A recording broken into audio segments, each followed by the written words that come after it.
twist literally everybody saw coming. It's the return of Bad Plan Leanne, because we're playing Spookopoly, bitches.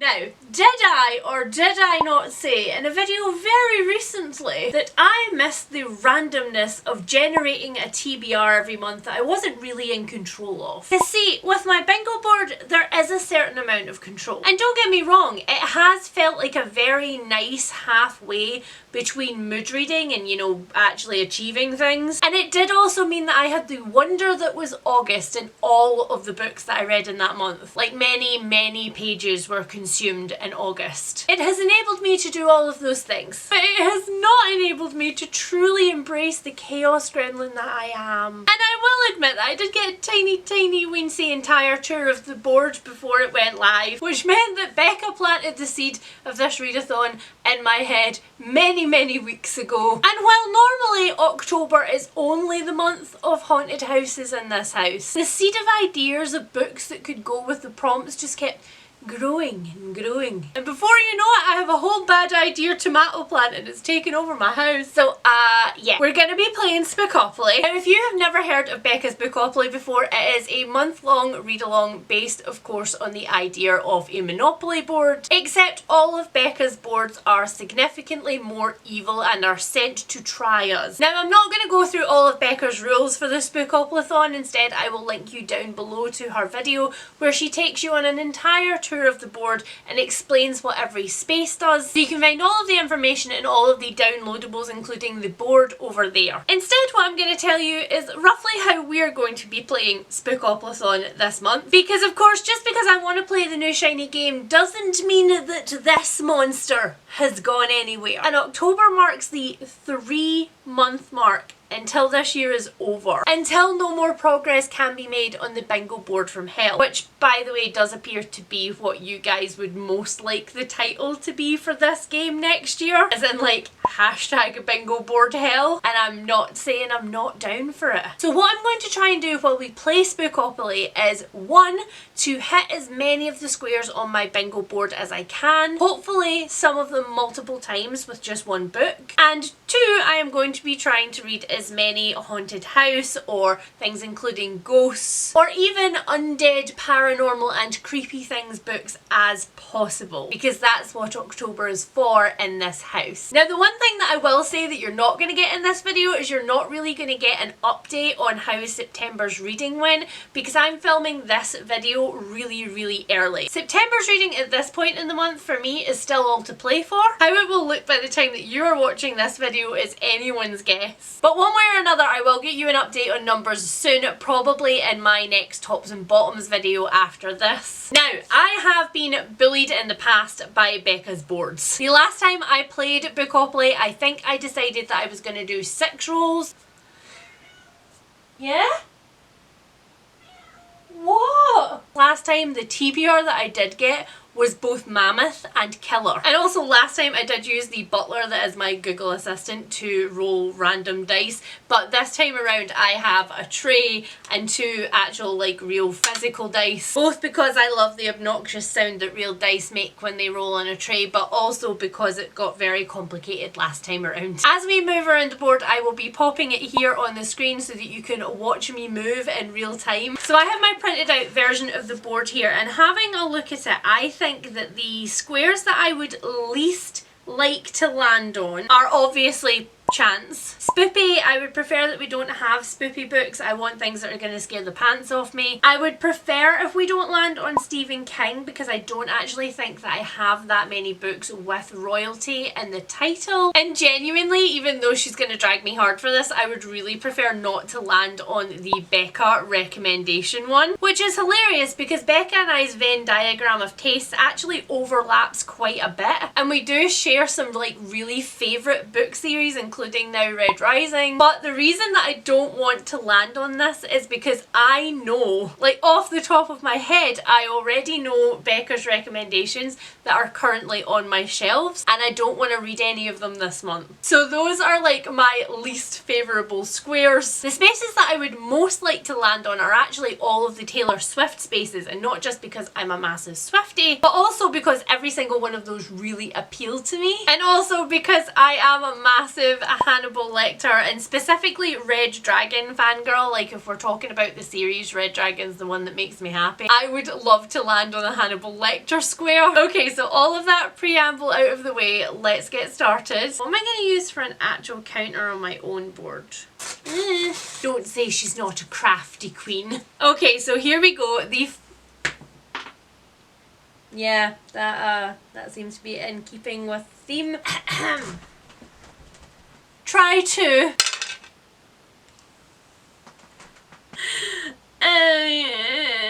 Why? I mean, there's just no freaking need, is there? Okay, so I guess we're rolling for 7 books now. But in the meantime, let's see what our roll of 12 got us. Okay, so we start on the go space. 1, 2, 3, 4, 5, 6, 7, 8, screw my life.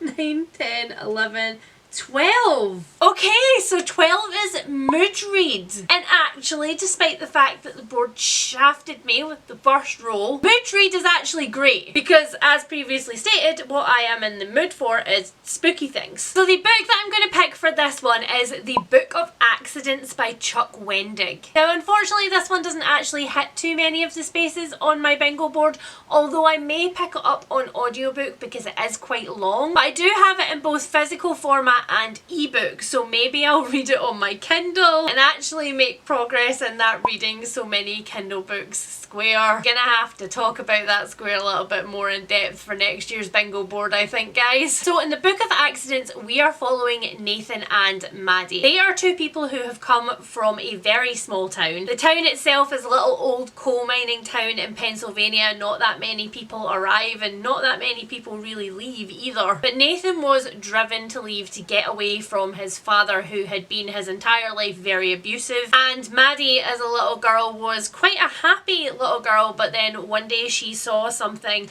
which so badly traumatized her that it is still even now coming out in the art that she makes. So Nathan and Maddie both left the town, they escaped, but then they met each other and then they moved back because they got married and they wanted to undo some of the generational traumas of having lived in this town. But then one day Oliver meets a little boy who really wants to be his best friend. That little boy is not quite what he seems, and he has a taste for magic. Now, say what you like about Chuck Wendig, but he is nothing if not prolific, and yet somehow I have not read a single one of his books. I'm not sure how I've got this far in my horror career not picking up anything that he's written, but here we are, and this one's going to be my first one, and it really truly is the essence of a mood read because it sure as hell don't help those numbers. Alright, well now I've learned not to say how bad can it be, let's go for our next roll.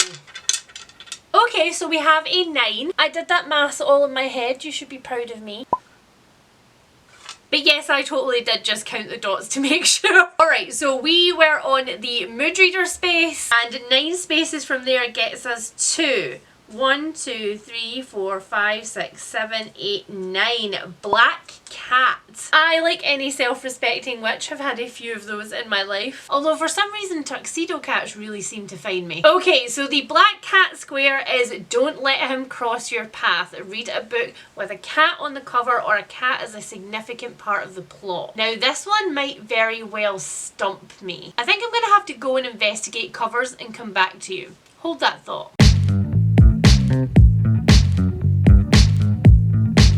Alright, I have spent a really long time rifling my shelves, like a really long time, and I'm over it. So I googled, and in among things like travelling cats and cats in bookshops, one of the books that popped up as featuring cats was The Hollow Places by T. Kingfisher. Now, I can't actually verify this for sure. I had a quick look at a couple of the reviews and none of them actually mentioned a cat in any way. However, I am wondering if this skull on the cover of the book is in fact a cat skull. And because I'm pretty much stumped otherwise, I'm just gonna go with this. So if you guys have read this without any spoilers, obviously, can you let me know down below if this one does indeed feature a cat significantly? Or I guess even not significantly, even just at all. I seem to have a lot of wolves, dogs and foxes, but I don't really have any cats. And this actually works out pretty nicely because not only is this a spooky book, but it is actually one of the only T. Kingfisher books that I haven't read. So The Hollow Places is about Carrot. Carrot, like many of T. Kingfisher's other characters,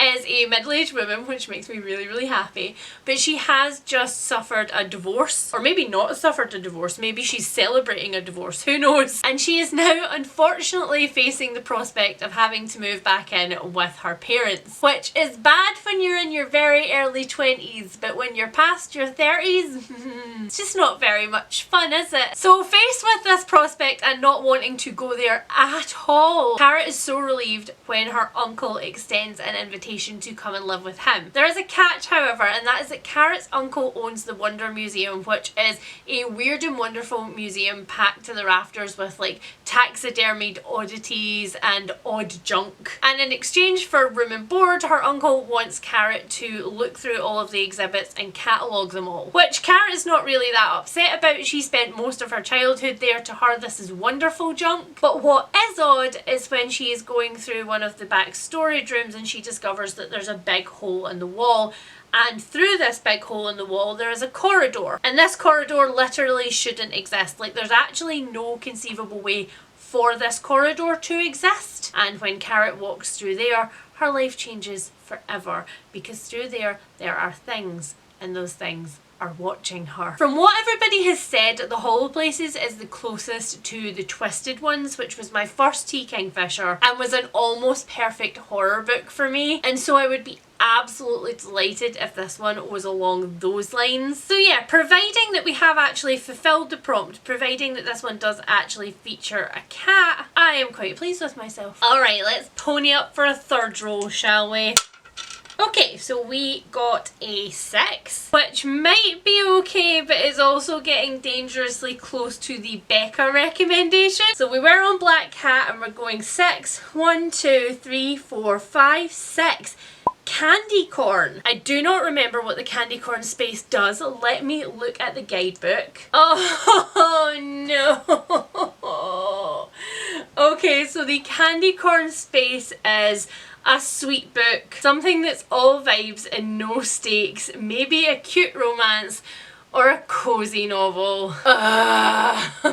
Okay, so I knew there was a space on the board that did have like cute things in it that wasn't the spoopy space, but I couldn't remember where it was. So actually I take it back, I would rather have landed on the Becca pick. Okay, so not only is that difficult for me because I not only don't want to read anything like that right now, I really want to read spooky things, it is also difficult for me because that is not a wide range of my TBR. I am not really a romance or a cozy girly, as we have discovered on my journey through trying to find a romance that works for me in 2023. So I really don't have that many books that I could pick from. Now I have taken pictures of my spooky shelves from downstairs to save me running up and down to find books. Yeah, on first glance, as suspected, I don't really see anything on there that could be considered low stakes.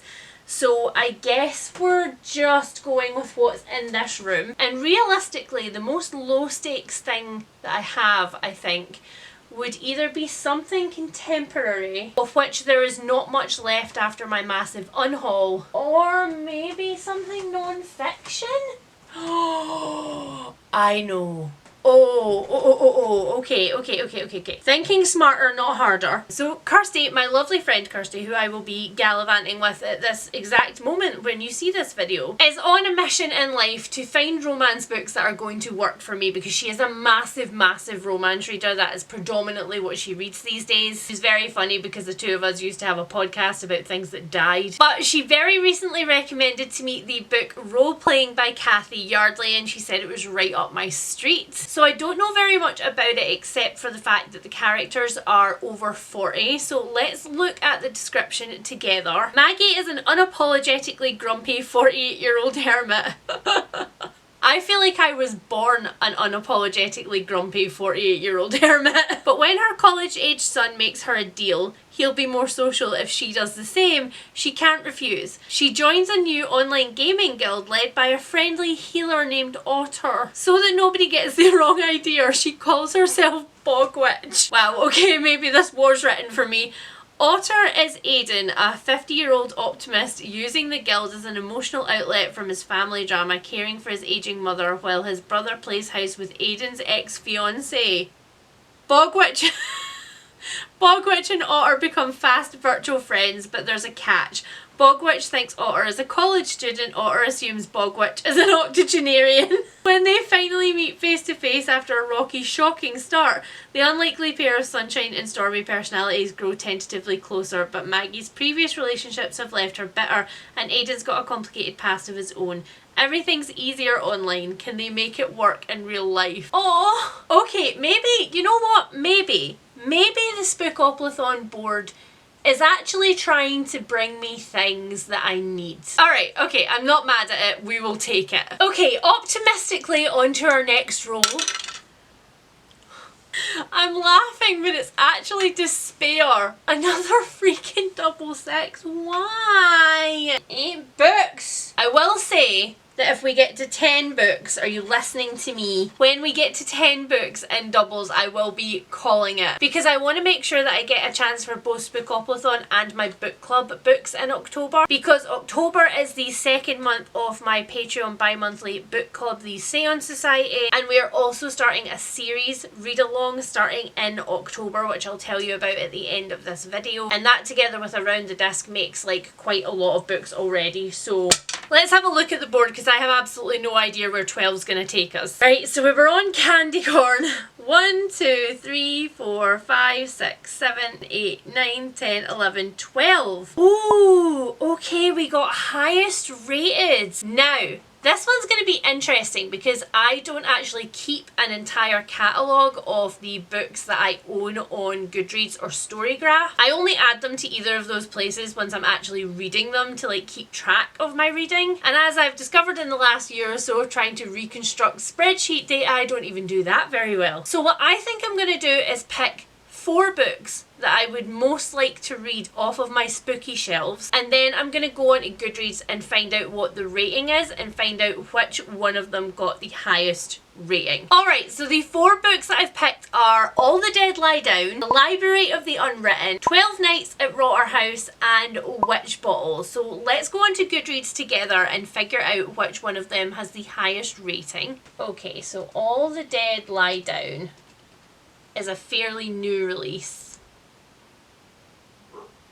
And it's YA, which, okay, not as high as I expected, a 3.78. So the next one is The Library of the Unwritten.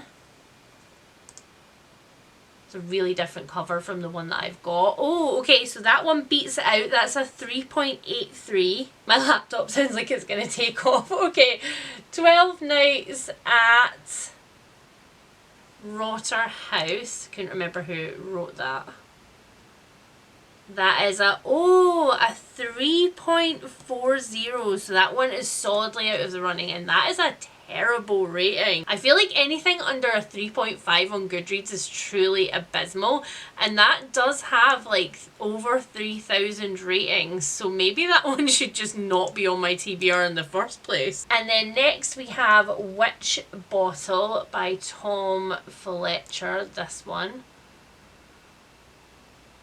And that has a 3.37. Alright, so that means that the one that we are going to be reading is The Library of the Unwritten. We're really not getting a lot of help here with my bingo board. Book of Accidents might help a little bit, but the hollow places in The Library of the Unwritten really don't. Okay, so while I am very, very chuffed that The Library of the Unwritten is the one that I'm going to be reading, I'm also like, because it's actually adding a series to my series tracker spreadsheet. I think this one is a trilogy, of which I only own the first book, so it may also then end up contributing towards my purchases for 2023 if I really like it. Again, nothing about this board has been perfect for me so far. Alright, so the Library of the Unwritten is about Claire. She is the head librarian in the neutral space in Hell's Library. So this neutral space in the library holds all of the unfinished books by authors, and basically Claire's job is to kind of like categorise the books, keep the books clean and tidy, repair the books, and stop any random characters or ideas manifesting from the books and taking off at a sprint. Which unfortunately is what happens one of those days when a hero manifests from one of the stories and escapes the library. In order to keep Claire's job, and perhaps for Claire to keep Claire, she then has to track down this hero before he causes any chaos. And in doing so, she takes along with her a former muse, I think, and a little nervous demon courier, Leto. This book sounds like it sits smack bang in a neutral space, if you will, in between Terry Pratchett and his like tongue-in-cheek musings on the way that life works, and Tom Holt and his sort of like take on bureaucracy and what greases the wheels of like our everyday plodding on. And I like both of those things, so I'm hoping that this one's going to be a win for me. Okay, we are back for what is now roll 5 of 8. We have got another double. This is a 6. So that takes us up to 9 books. Alright, let's have a little look at the board again, shall we? We were sitting on highest rated, and 6 takes us 1, 2, 3, 4, 5, 6. At least we have landed on one of the spaces that I wanted. This is one of these spaces that is inspired by the Taylor Swift era that we are in right now, and the lyric is "They're burning the witches even if you aren't one." So for this space we are of course reading books with witches or rituals or the occult, which really plays into my hands. I'm so glad that we have landed on this square, even if it took a freaking double to do it, because for this one I am going to be reading the sequel to Her Majesty's Royal Coven, the name of which I think is The Shadow Cabinet, right? And I'm not gonna lie, if I get time this month, if there is any time at all that I could realistically squeeze this one back in, I think I am going to reread this one and then read the sequel, because it's one of those books that has just absolutely gnawed at me since I finished it. Also, I'm genuinely thinking about a reread square on next year's bingo board, guys. Okay, we're now on roll 6 of 9, but like I say, I'm going to cut it off at 10 if it's a double. Which it is. That's 10. Even I can do that math. Okay, fine. 10 books it is! But no more than 10. That's it. It's done as much damage as it can possibly do. Oh, why did I say that? Okay, so we were on the Witches Square and we're going 10. So 1, 2, 3, 4, 5, 6, 7, 8, 9, 10! Yay! That brings us back to another Taylor Swift space. I like how I'm yaying, like this board hasn't wrecked me as much as it possibly could. Okay, so the lyrics on this one are from Out of the Woods, obviously, and it's "Are we out of the woods yet?" And the answer is no, because we're going to read a book set in woodland or rurally or in the country or somewhere isolated, something like that. I think I'm going to play this one as safe as I possibly can, because 10 books is a lot of books no matter what way you slice it. So I think I'm going to go with a graphic novel for this one. And the graphic novel that I am going to pick is actually a 2023 purchase, so that works very nicely, and it is A Guest in the House by Emily Carroll. Now, did I initially think about this because Emily Carroll's book Through the Woods features woodland? Yes! However, we are definitely going with this one because I believe that the house in this one is quite isolated, and that in part contributes to the isolation of the main character. So this one is about Abby. Abby has spent many years as a single person, but has recently got married and is absolutely delighted about it. The man that she married was a recent widower who was more than ready to move on with his life, and so she moves in with him and his little girl and sets about making this a home for the three of them. But as time goes on, Abby starts to realise that maybe Sheila's death was not exactly as it was advertised to her. And the more she slips into the idea that something maybe went very badly, more Sheila's memory starts to become an actual personification of a thing. Not just like an abstract thing in Abby's mind, but an actual flesh and blood thing. It's not ideal, but when we have 4 doubles, that is the way that the cookie crumbles, my friends. Alright, back in we go for roll 7. Another 10. Right, let's have a look at the board and oh, I wonder where we're going to end up. 1, 2, 3, 4, 5, 6, 7, 8, 9, 10. Is it? Could it possibly be on another Taylor Swift space? And not only is it another Taylor Swift space, but it is a haunted space. These are lyrics from My Tears Ricochet. This is what a ghostly scene. And it is to read a book featuring ghosts. I know how happy I am about this. Now, I know exactly which book I'm going to be reading for this one. I don't even have to go looking for it. I'm going to be picking up The Black Feathers by Rebecca Netley. I recently talked about this in my pre-orders video. It will have come out by the 12th of October, I think. I read The Whistling by Rebecca Netley last year, maybe, and I absolutely loved it. It did have one small problematic element in it towards the end that did not amuse me, but up until that point the book was almost perfect, and I really want to give this author another chance and hope that this like problematic element is not featured in this one. So this one is about Annie. She has met and married a respectable bachelor and she has moved back to his ancestral home with him. Their home, however, is on the Yorkshire moors and is a lot quieter a place than Annie's ever really been used to, but she is excited to actually be able to be married now and to put her long past behind her. Except when she gets there, she discovers that Edward's sister still lives there too, which is a fact that she did not know before she got there, and for me that would be a complete deal breaker, you know. Edward's sister Iris is a little bit strange. She says that she's a medium, she's also a taxidermist, and she tells Annie that she needs to look out for falling black feathers because those are the marks of where ghosts have been. Annie just dismisses her as rambling and trying to scare her and tries to move on with her life. But then stranger and stranger things start happening and more black feathers start appearing, and Annie has to start wondering if maybe Iris had a point after all. So this one will be physically in my hands and probably also will be on my phone because I'm probably also going to get this one as an audiobook. And if that's the case, it will be both a 2023 purchase and an audiobook that I can scratch off of my bingo board. So I'm delighted to be able to add this one. Thank you very much, board, for almost nothing. Alright, roll number 8. That dice is on the floor. Why am I like this? Okay, so that one was a 2 and this one is a 5, so that is 7. So sadly, I don't think we're going to get a full sweep of Taylor Swift squares. So we were on a ghostly scene and now we're going 1, 2, 3, 4, 5, 6, 7. Yeah!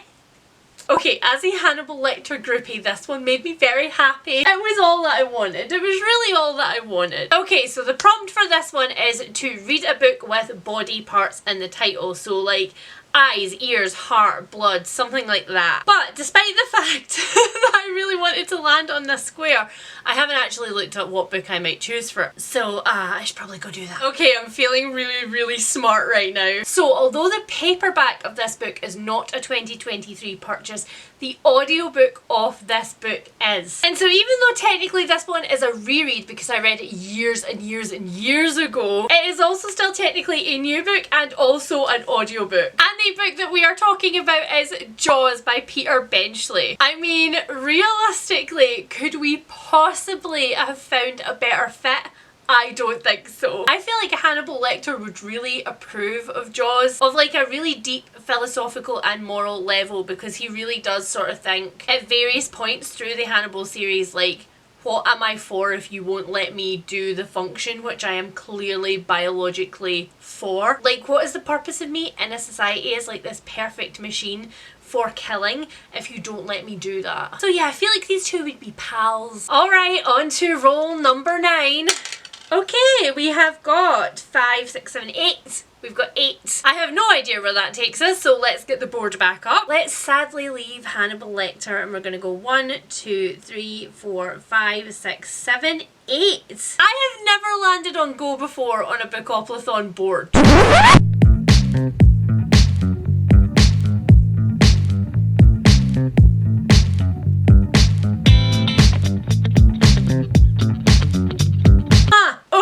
So this Spookopoly board is played into my hands, maybe? So So the go space means that you randomise your TBR. So if you were somebody who had all of your own TBR on Goodreads or on Storygraph, you could just use a random number generator and find out which one you should read. But given that I do not have my TBR on either of those services, I am instead going to have to choose a bookcase, and I'm going to have to randomise the number of books in the bookcase. So in this case, I'm going to be using this bookcase, which is my horror and like dark academia / gothic bookcase downstairs in my living room, and I'm going to go tediously count from the picture how many books are on this bookcase, and then I'm going to ask my butler Google if he can please pick me a random number. Okay, so there are 119 books currently on that bookcase. A few of them are checked out, so I have counted the space as well, and there are a few new ones coming up in a haul pretty soon, but I'm not going to count those because they're not actually on the bookcase yet. So, hey Google,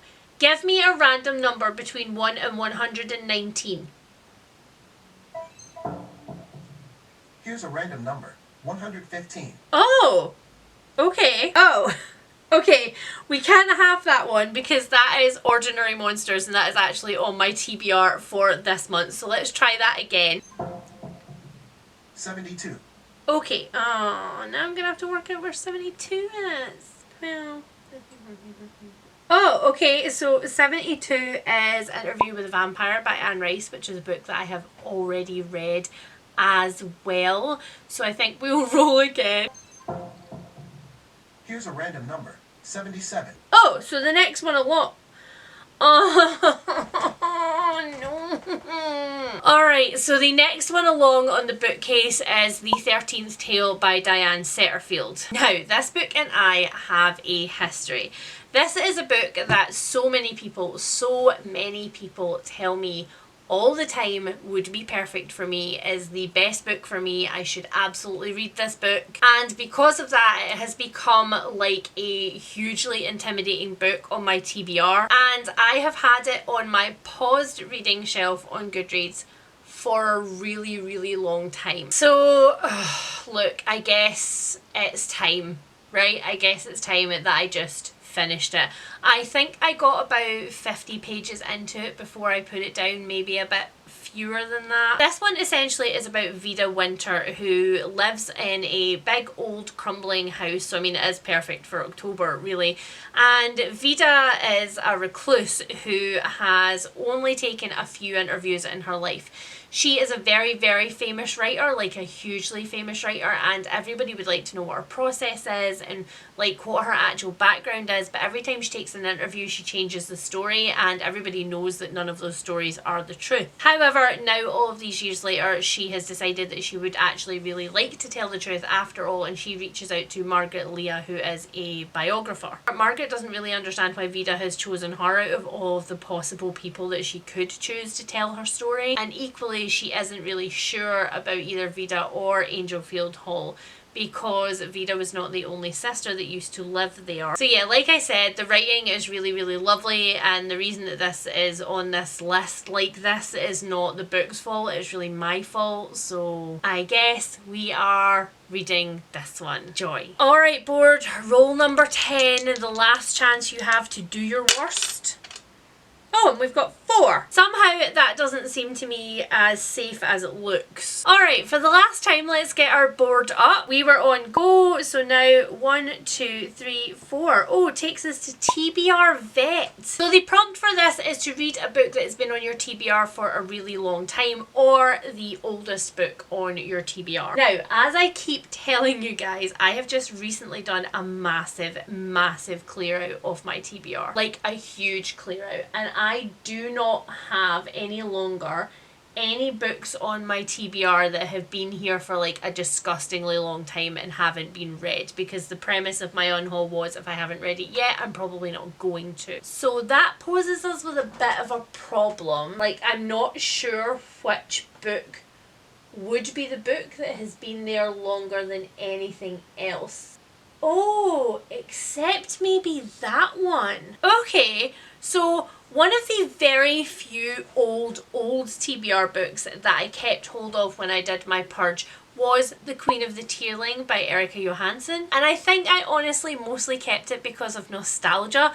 I have always meant to read this book and have just kept never getting around to it. Now all I know about this one is that at the very beginning of this book, a army, like force comes to take this girl from her house. Like, that's all I remember about it. Alright, so from reading the synopsis, it looks like the reason that they have come to take her is because they are taking her to try and claim back her rightful throne because she has come of age, and that the tearling is actually a sapphire. It is a jewel which holds immense power, and so she's not entirely defenseless in the doing of this. Fine, okay, I've gone this long without actually knowing anything more about the synopsis, and I've kept it, so I might as well just go with that. And although it is then technically putting a series onto my series tracker, I don't actually mind this time because I would quite like to know whether this is a series that I want to keep or not. So that was the Spookopoly board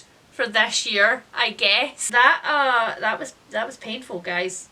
That was Okay, so let's talk about the other things that are actually on my TBR. So the first book that I need to talk about is the book that I mentioned earlier on, and that is the first series read-along that my Patreon is going to be undertaking. So if you have ever considered joining my Patreon book club, then now is probably a great time. We are starting The Dry by Jane Harper. Now, you guys know that Jane Harper is one of my favourite authors in the entire world. I think she does place as character like no other. So first we have The Dry, then it goes Force of Nature, and then Exiles. I have read The Dry and Force of Nature, but I have not read Exiles because it is the last Aaron Falk book, and just like every other time, are we sick of me saying it yet? My brain has gone, oh, that's the last book, you shouldn't read that. Dry follows Aaron Falk. He is a fraud investigator, so he is a cop, but he's not the type of cop that is necessary in this book. At the beginning of this book, Aaron Falk is forced to come home to his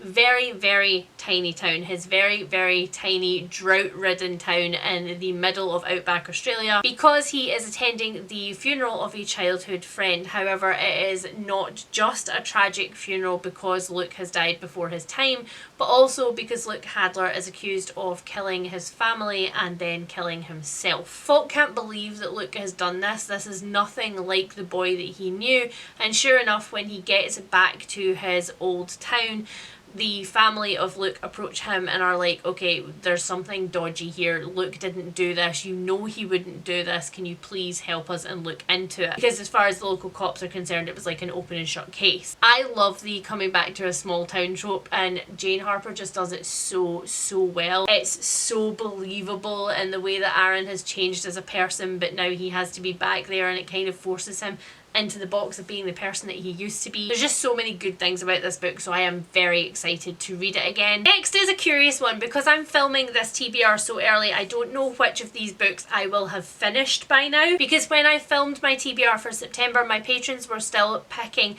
the 2 books for our bi-monthly book club for September and October, and so by the time that you watch this, I don't know which of those 2 books I will have finished, but I will have finished one of them. So the first of those books is the 10,000 Doors of January by Alex E. Harrow, and then the second one that my patrons have picked is Days at the Morisaki Bookshop. This is actually a brand new purchase from me, so this will go towards my bingo card, which I'm really happy about because I don't realistically know how many of the other ones will. And then of course we have the next 2 Discworld books for Around the Disc in 800 Days. If you have not heard of this readathon before, if you are new to the channel, it is a complete Discworld readathon which is being hosted by myself and my lovely friend Kirsty, who you can find here on Bookstagram. I can't believe that we're almost a whole year into this readathon. I have never done this long form a project before, and I honestly can't believe that I've managed to keep up. I'm really proud of myself, and it's actually done a lot for me kind of being able to undo that picture of myself that I had in my head as somebody with ADHD who is a bit flaky and who never follows through with things. That being said, I don't actually remember the next 2 books that I'm supposed to read in October, so I'm just going to put them on the screen and hope that none of them include Rincewind. Well, okay, that is it, guys. If you have got this far through the video, what's something extremely heavy like my TBR? Leave me the brick or the pile of bricks emoji, whichever one you have. Thank you ever so much to Becca for coming up with the torture that is the Spookopoly board. Love you, girl. So if you're new here and you would like to see how I get on with this magnificent Spookopoly TBR, then don't forget to hit that subscribe button, and if you enjoyed this video then please hit that thumbs up because it really does help my channel, and I will speak to you guys really soon. Bye!